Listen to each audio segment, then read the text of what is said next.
Grilled, fried, or rare, whole, sliced, or massaged and beer-fed, Americans love a good steak. But with a red meat scare on the rise, many steakhouse regulars face grave concerns. Is chowing down on all that beef truly unhealthy? Or has steak simply been slandered for the last few decades? Well, today we're firing up the pan to find out whether or not red meat is really bad for you. But before we get started, be sure to subscribe to the Weird History Food channel. After that, leave us a comment and let us know what other food-related topics you would like to hear about. All right, save the A1 until the end. Get it?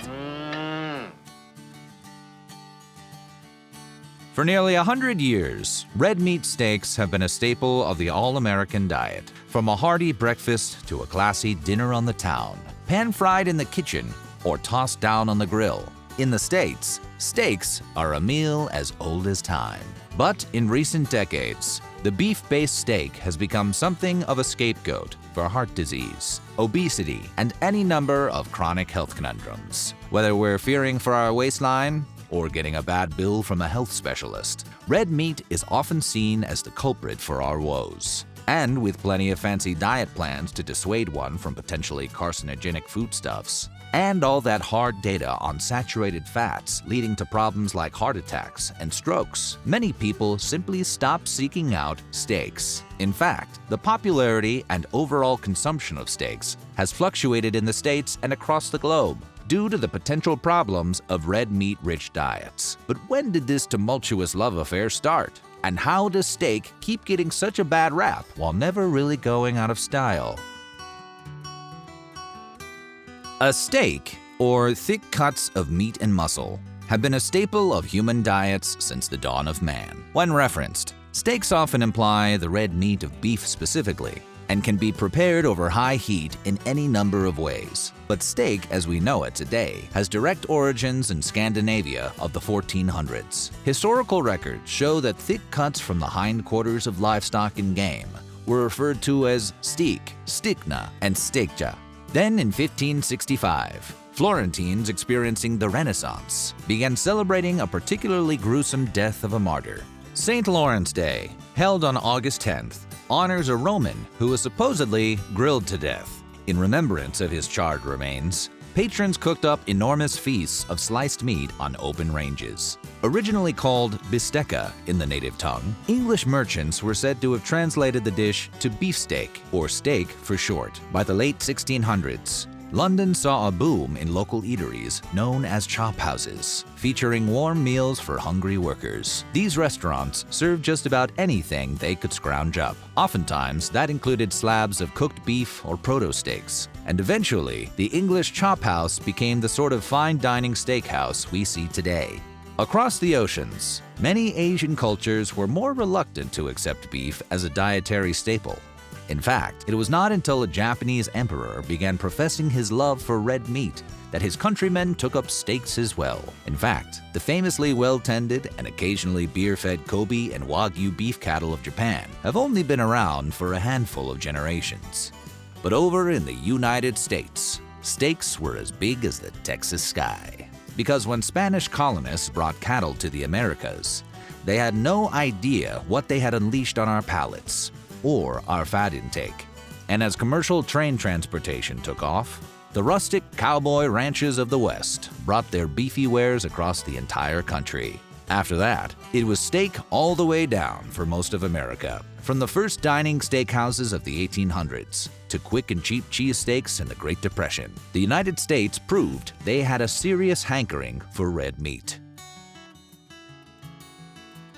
After the brutal disparity of the Great Depression and the harrowing effects of World War II, American families found themselves in a new world. With suburban lifestyles on the come-up, more cash and comfortability, and a whole baby boom of mouths to feed, red meat became a staple for many families. Throughout the 1950s, steak had become part of the American middle-class identity, with references on newly popular TV programs like Leave It to Beaver, The Flintstones, and The Honeymooners. The image of dad coming home from a long day of work to a big steak dinner became ubiquitous with Americana. Mom, pops, the two kids, and a big juicy porterhouse. In some ways, steak is almost the fifth member of the nuclear family.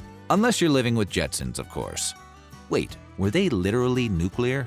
In part, this newfound fascination with tenderloin and tomahawks came from popular media, long seen as a food on the range. Cowboy culture could not have been more popular for pre-space age adults and kids. And as veterans of multiple wars and economic crises, many Americans were simply tired of eating scraps. With expanding markets and Americans having more cash in their pockets than ever before, families chose to splurge on food in ways previously unheard of. Throw in some heavy superfood propaganda from big beef industry heads, and you've got a recipe for an all-out steak fest. So when exactly did the red tides turn for meat medical advice? Perhaps the dawn of healthy eating in the 1970s holds some answers. Because prior to the Summer of Love, diets were less than desirable. From disgusting recipe books to downright dangerous dieting drugs, those seeking a smaller waist were often relegated to black coffee and over-the-counter remedies you typically find at a gas station. But when the 70s came around, everything got a lot more green. With organic food culture on the rise, exercise trends and fitness centers in bloom, and rapidly expanding medical knowledge about nutrition, healthy eating began to resemble what it is today. Even as steakhouses began springing up all across the states, Americans began taking their health more seriously for the first time. And with the added impact of an actual shortage, steaks simply lost their luster. In 1972, steaks were almost wiped off the meat counter entirely, due to a suffering anchovy population off the coast of South America. Struggling farmers were forced to switch their fishy cattle feed for more costly options. And for every action down on the farm, there is a reaction up at the supermarket. This led to sky-high beef prices aimed at a newly health-conscious America, where before their daily steak and eggs cost a nickel and some heartburn, suddenly a trip to the steakhouse cost a fortune and came saddled with well-known side effects. By the time beef prices came back to earth, Americans were experiencing an economic boom throughout the 1980s. And although they had plenty of jazzercise tapes and medical advice to dissuade them from regularly dining on red meat, many yuppies and blue-collar diners returned to the strip.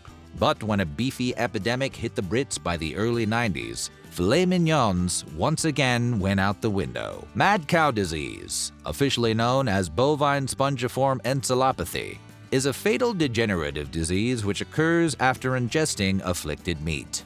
Thought to originate by feeding cattle meat and bone meal, an outbreak of the disease would go on to claim over 200 victims worldwide throughout the 1990s. And when word of the sickness spread through the media, meat eaters truly had a cow.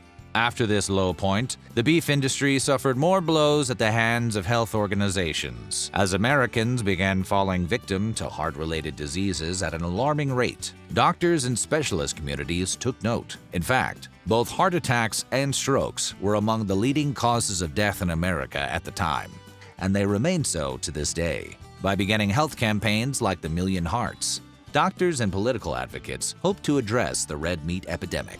Big pork and big chicken didn't stand idly by when they smelled blood in the water either. But while those industries have certainly led some questionable campaigns against their red meat competitors, major competitors like Chick-fil-A and Tyson simply used hard facts as ammunition. By repeating the healthier benefits of their products to potential customers, both white meat and the other white meat got a big push in American dining. In fact, from nuggets to rotisserie, U.S. consumers eat more poultry today than ever before. In recent years, the environmental impact of commercial cattle farming has come into question. Our appetite for steak has led to the planet being saddled with more cows than were ever meant to exist at the same time. Why is that a problem? Cattle are notorious for creating excess greenhouse gases, which they regularly expel via the methane emitted from the behinds of so many cows has had a measurable effect on the atmosphere, similar to the pollution created by other industries. Add to that the harmful deforestation of large-scale cattle farms, extensive grazing, water pollution from waste runoff, and harmful feeding practices, and you may begin to wonder whether one of the tastiest meals imaginable is more risk than reward. Either way, things are looking pretty grim for our bovine friends. So, how bad is steak for you really? Well, hard facts and raw data do our favorite dish no favors. To be certain, experts agree that there is crystal clear evidence of red meat's link to heart disease, diabetes, cancer, and a shorter lifespan. In fact, the data is so pronounced, doctors have no difficulty in spelling it out to steak skeptics. Research across generations, studies from every corner of the globe, and mountains of literal heartache have made the negative impact of a heavy red meat diet impossible to ignore. Perhaps most damning of all is the evidence that non-red meat eaters simply live longer lives. Unfortunately, for every obnoxious diet guru out there is most likely going to enjoy a longer lifespan to boot. It's difficult news to hear. But it's not all doom and gloom at the steakhouse. For starters, most specialists agree that 2 to 3 weekly servings of red meat is perfectly fine. Anything more than that, and one risks taking the old ticker to the limit. But it's equally important for steak fans to keep their portions under control. While a bedrock-sized tomahawk steak might be fun for a night out, doctors suggest treating steak as more of a side and less of a main course. Also, unprocessed red meat is a protein powerhouse that does have its fair share of health benefits. Just 3 ounces of steak can make up nearly half the amount of protein a body needs per day. With nearly as much vitamin B12, necessary for creating red blood cells, a slab of steak packs one heck of a punch.